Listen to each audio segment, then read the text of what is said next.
Hello everyone. In this short tutorial, created using version 5 of Blender, I will show you how to set up constraints to easily open and close the upper compartments of a toolbox.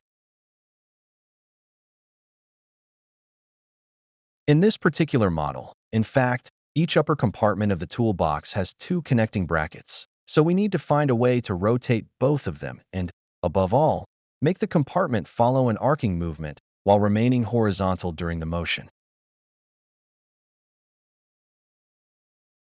Among other things, there are two brackets per side, so we cannot join them or parent them to each other in any way. We therefore have to rely either on armatures or on rotation constraints.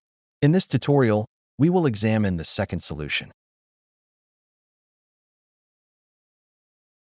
Let's focus on just one side, that is, on a single compartment.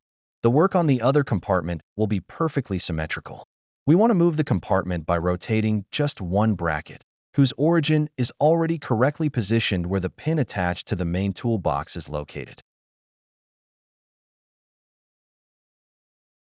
To make the other three brackets on this side follow the rotation of the selected one, we need to give all of them a copy rotation constraint, setting the reference bracket as the target. Let's do this work on just one bracket to begin with. To apply this constraint to the other two brackets as well, we select those two objects, then select last the bracket that already has the constraint. In this way, the last selected bracket becomes the active object in the selection, and we can see its constraint panel. In this panel, we click Copy to Selected to assign the same constraint to the other objects in the selection. Now, when we rotate the reference bracket, we can see that the other three rotate correctly. To make the compartment move when we rotate the reference bracket, we give the compartment a child of constraint, setting the reference bracket in the target field of the constraint.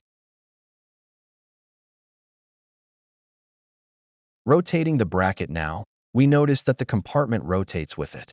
To keep the compartment horizontal, we also give it a limit rotation constraint, selecting the axis whose rotation we want to lock, which in my case is the y-axis.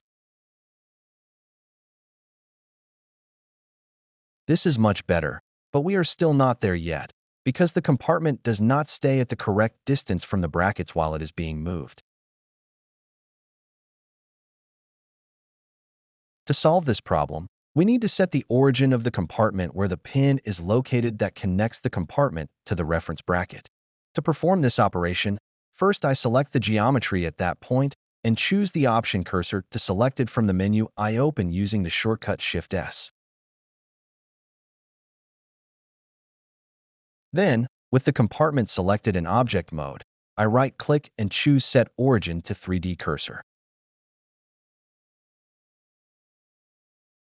Now we can rotate the reference bracket around the rotation axis, which in my case is the y-axis, to open and close the upper compartment, all without using armatures.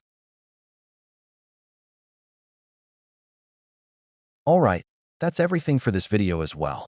If you found it useful, you can thank me with a nice like and by subscribing to the channel. See you soon.